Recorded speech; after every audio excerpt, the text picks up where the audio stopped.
कभी कभी हमारी लाइफ में ऐसी परिस्थिति आ जाती है जिससे लड़ना मुश्किल ही नहीं नामुमकिन हो जाता है। ऐसा लगता है मानो सब कुछ खत्म हो गया हो और दूर दूर तक अंधेरा ही अंधेरा नजर आता है। कुछ समझ में नहीं आता ऐसी सिचुएशन में करे तो करे क्या। ऐसी सिचुएशन में तो कई बार सुसाइड करने का मन करता है।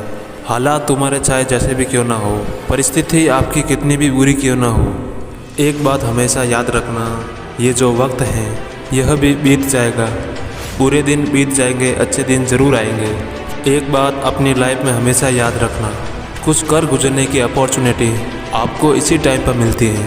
बस सिर्फ आपको टिके रहना है, आपको क्विट नहीं करना है।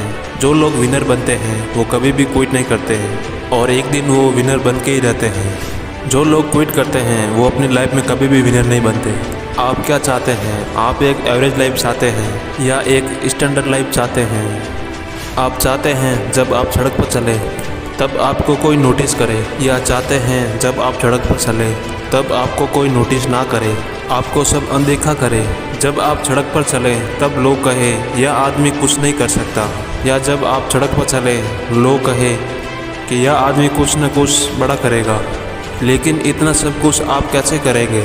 क्या आप क्विट करके करेंगे?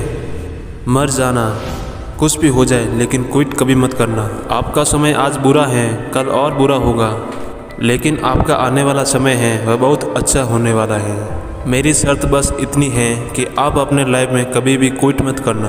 कोई भी परिस्थिति हो और कितनी भी बुरी कंडीशन हो, आपको अपनी लाइफ से क्विट नहीं करना है।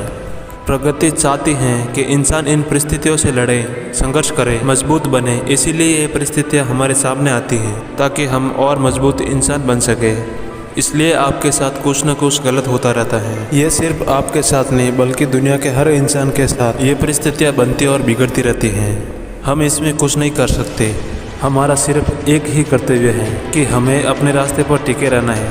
मैं आपको एक छोटी सी कहानी बताता हूँ। एक बार बायोलॉजी की क्लास में टीचर स्टूडेंट्स को पढ़ा रहे थे। उन्हें एक प्रैक्टिकल बता रहे थे कि कौन सी तितली किस तरीके से बाहर निकलती है।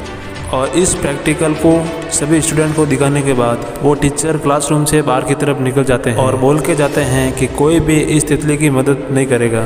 वहाँ पर जितने भी स्टूडेंट थे वो सब तितली को खोल से बाहर निकलते हुए देख रहे थे, लेकिन उसमें से एक स्टूडेंट को दया आ जाती है और उस तितली को उसके खोल से बाहर निकाल देता है और इससे वह तितली सफलतापूर्वक उस खोल से बाहर निकल जाती है। इससे क्या हुआ? इससे यह हुआ कि इस तितली को उसे संघर्ष नहीं करना पड़ा और थोड़ी देर बाद ही तितली की मृत्यु हो जाती है। जब टीचर क्लासरूम में आते हैं तब उनको सारी स्थिति का पता चल जाता है। उन्होंने स्टूडेंट्स को बताया कि ये जो तितली हैं ये अपने खोल से बाहर निकलते समय संघर्ष कर रही थी, लेकिन इस स्टूडेंट ने संघर्ष करने से तितली को बचा लिया। ये अपनी खोल से बाहर आसानी से निकल आई, लेकिन बाहर का जीवन में ये संघर्ष नहीं कर पाई, जिससे इसकी मौत हो गई। संघर्ष आपको मजबूती प्रदान कराता है, इसीलिए बोला जाता है नो पेन नो गेन। इसमें कोई बहाना नहीं चलेगा। आपने देखा होगा जो विनर्स होते हैं या तो वो किसी काम को करते ही नहीं, जब करते हैं तो उसको पूरा कंप्लीट करते हैं और उसमें विनर बनते हैं। और जो लूजर होते हैं वो किसी काम को करने से पहले बहाना ढूंढते हैं कि किस तरीके से इस काम से बचना है।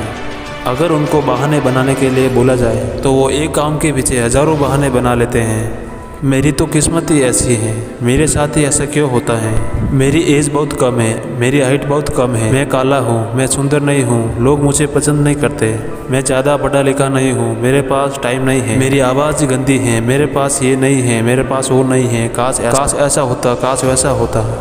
देखो आप समझ लो, जो जैसा है वो वैसा है, ना वो आज बदला है ना वो कल बदलेगा।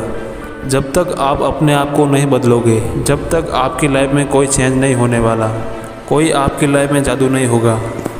जब भी किसी काम को करने से पहले आपके माइंड में कोई सोच आती है कि यार ये काम भारी है, ये काम मुझसे नहीं होगा, कि अपने माइंड को समझाना और बोलना नो एक्सक्यूज, ये काम मैं ज़रूर करूँगा।